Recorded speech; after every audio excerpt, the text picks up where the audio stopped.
Hey everybody, and welcome back to my channel. Today we're going to be doing my part 2 of the process. If you haven't already seen any of the other videos, the description will be in the link down below for you guys to watch the entire playlist. Right now there's only 3 videos there, but lots of good information if you guys are looking to buy a home or you just want to see what other people's experience are or what other people think about when they are trying to get a home, whether it's your first home or your second, third, or fourth or fifth home. You can always learn something, right? So also, if you're new to my channel, my name is Janelle. I do all things budgeting. I also include work week lunches, grocery hauls, and meal planning. So if that is something that you're interested in, don't forget to hit that subscribe button.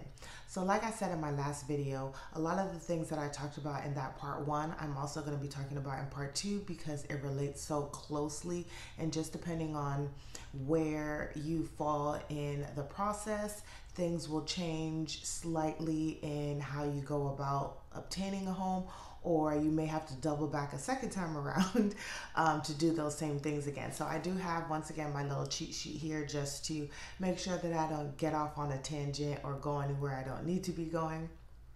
But one of the things that we talked about in my last video was making sure that you had a good time frame of when you're wanting to purchase a home, because the time frame is very important in terms of if you're saving for a down payment or you're saving for just your home in general so that you're not house poor when you move in and you can purchase furniture and all of that good type of stuff. And then we also covered another main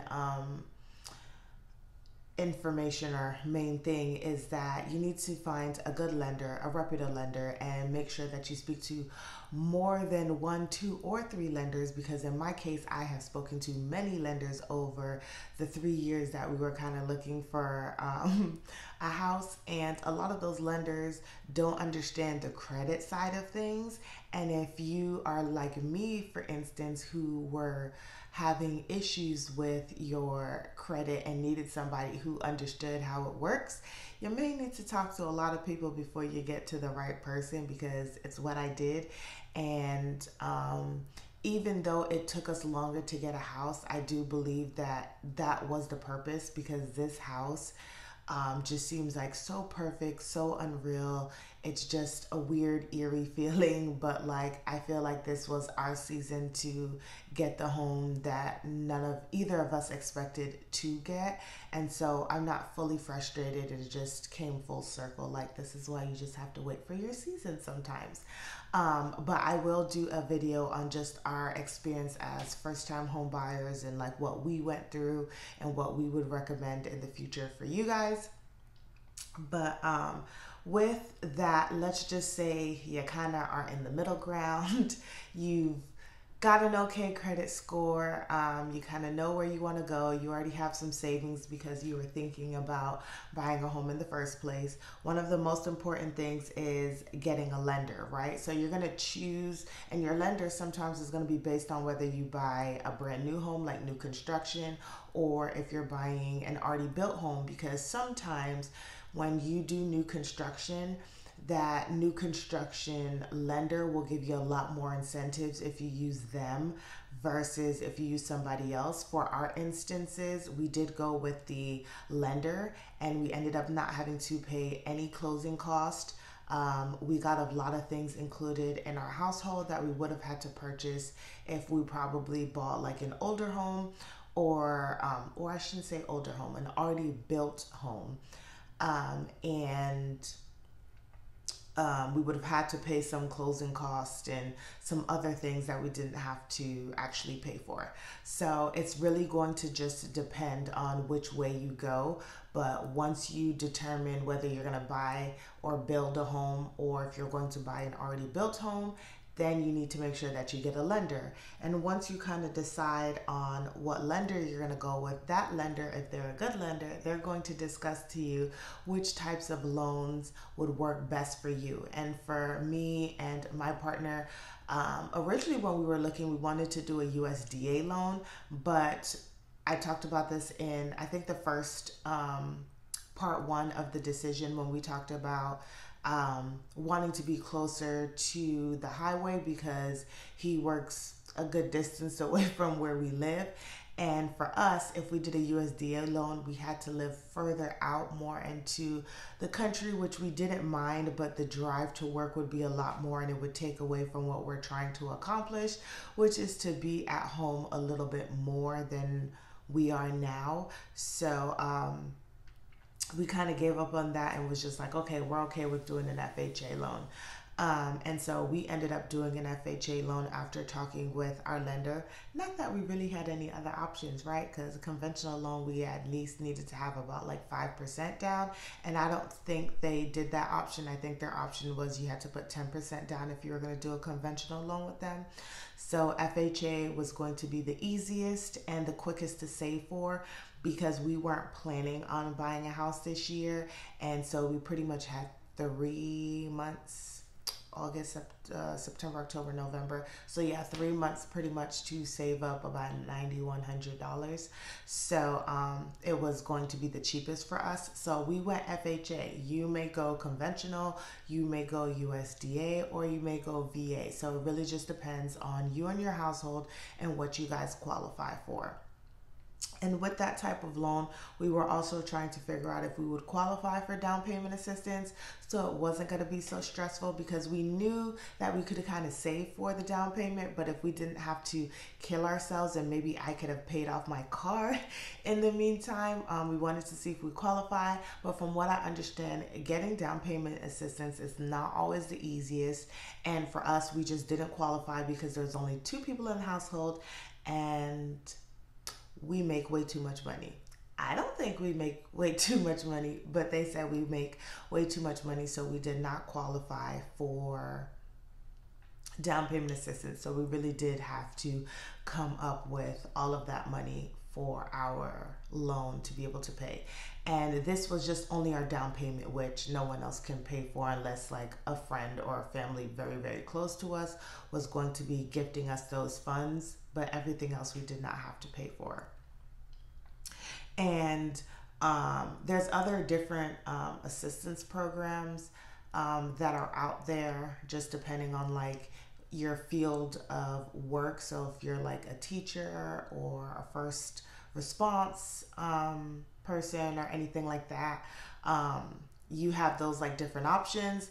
But none of that qualifies for us. We're not a teacher, we're not in service or anything like that. So you'll definitely want to check out in your area wherever you live, talk to your lender and see what all the different options are in terms of assistance.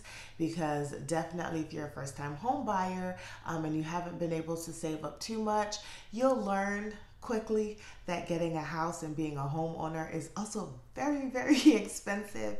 There's lots of things that you need to save for, have an emergency fund for, and just plan for. So it's not just about like your down payment and your closing costs, but it's things that sometimes we don't think about that happens like afterwards or needing to just have. So that is important that you have that discussion with your lender, that you have a good relationship with your lender, because as you're going through the process, you want to know that you're comfortable enough to call to ask for questions, or if you don't understand something, or if they need something from you and you're trying to explain to them what's going on in your life and how to be able to get those things to them quicker, you're able to have that good relationship. And luckily for me, with our mortgage lender, the 2 people that worked with us, they were super awesome and did their best in every way they can to answer all of my questions that I had. And even before we got our clear to close, they kind of already knew that we were good. And even though I kept saying like, we still haven't gotten a clear to close, they're like, Janelle, you are okay. It has nothing to do with you. We're not waiting on anything from you guys. It is just a city. Everybody's on vacation and we have to wait to get these tax papers when they come back. So it's always good to have that relationship with them, because I think to me that's the more pressing side of things. Is if you don't have a good relationship, no one's explaining anything to you on what the process is, you feel like you don't know what's going on. And for me, that was almost what happened, but I am a person who likes to ask a lot of questions and investigate things, read things, Google, all sorts of stuff. I need to know. So the process It's sort of kind of simple, just depending on how long the process is.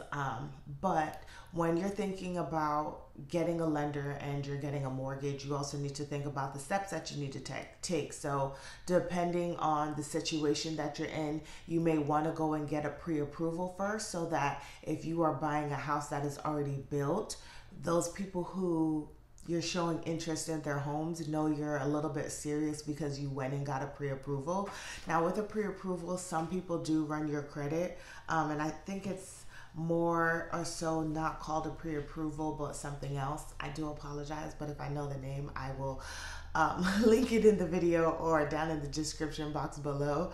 But there's like a difference between like getting like a pre-approval and then one where they actually run your credit and they know exactly whether you're going to qualify for a house or not, and they can tell you how much house you could afford and stuff like that. So it's very good to always go and talk to a lender first before you just start going to look at different places and be like, ooh, I want this house, ooh, I want this house, and then someone tells you like, nope, you're not getting that house or that house. You can't afford any of that. When it comes to going to buy a house that's already built, you kind of already, I mean, not built, that you're going to build, you kind of already know if you're going to qualify for that house.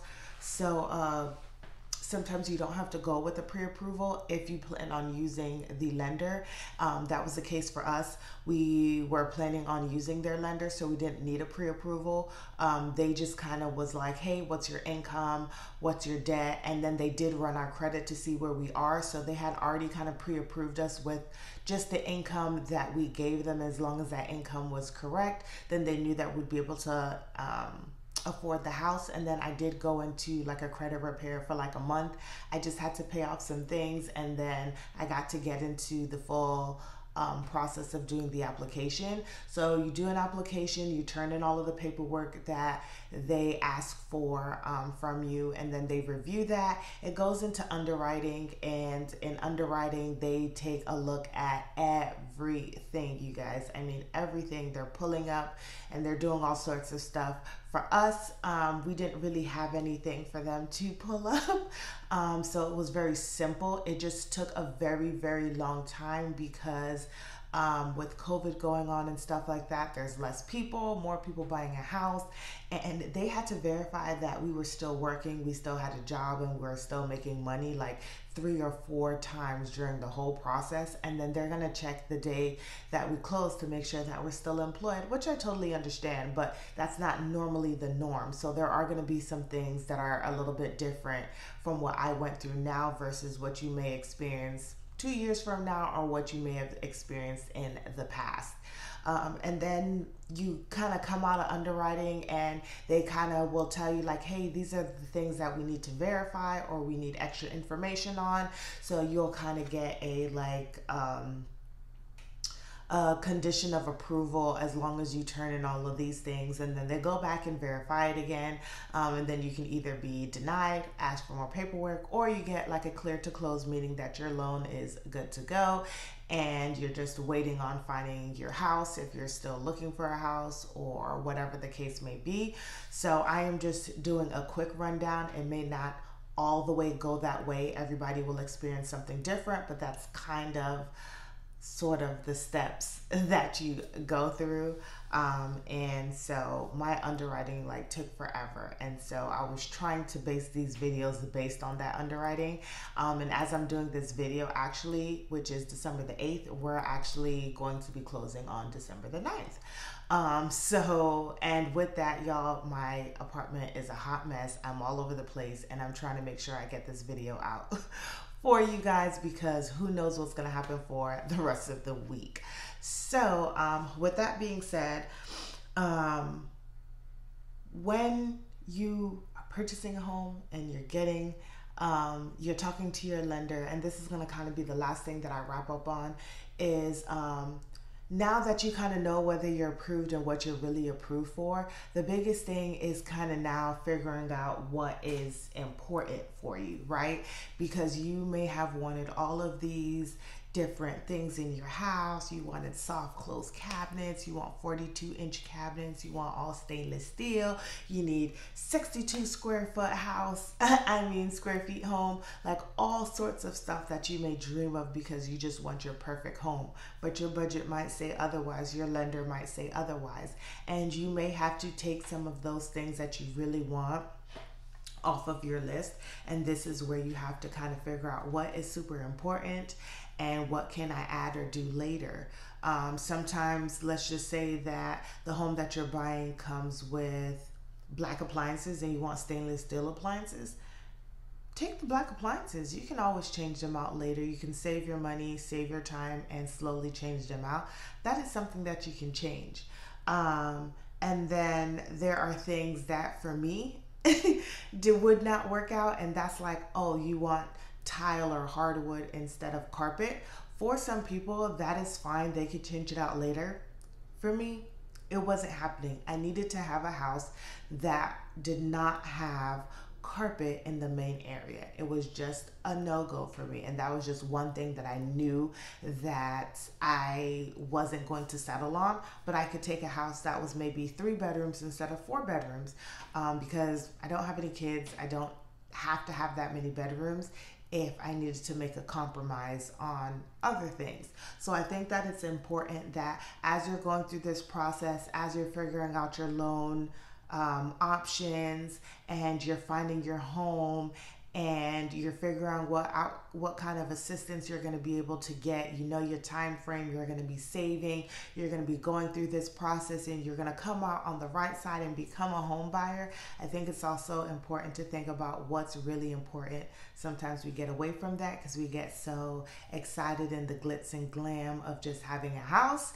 And sometimes we need to just kind of reel it back on in and figure out what's the most important thing that we can do, or that we need in our house to get to that spot. And then it's your home in a sense after that, right? So you can change out your cabinets, you can change out your flooring, you can change paint colors and stuff like that. But there are going to be some things, like I said, in my instance, where you have a deal breaker. You're just not going to do it that way. And so you just want to make sure that you guys, that you know those things. You're going through the process. I tried to do this as close as I could to what we're experiencing. So this is me kind of wrapping up the fact that we've gone through underwriting. We had a couple of conditions where we just had to resubmit newer paycheck stubs and show that we had the money in our account to actually close. And then that went back to underwriting, and we literally found out last week, Thursday, that we were clear to close. And we did our final walkthrough that Friday. So sorry, you guys.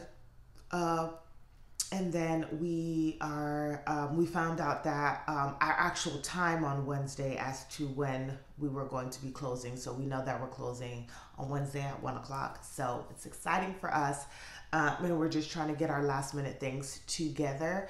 But we are now complete with the process. We knew what kind of loan we were getting. We had our time frame, we saved up, and we did everything. So now sort of for the fun part, right? Closing, taking a look at our house, going on our journey from making the house into the home that we wanted to. So I hope you guys enjoyed this video, and stay tuned for the next one.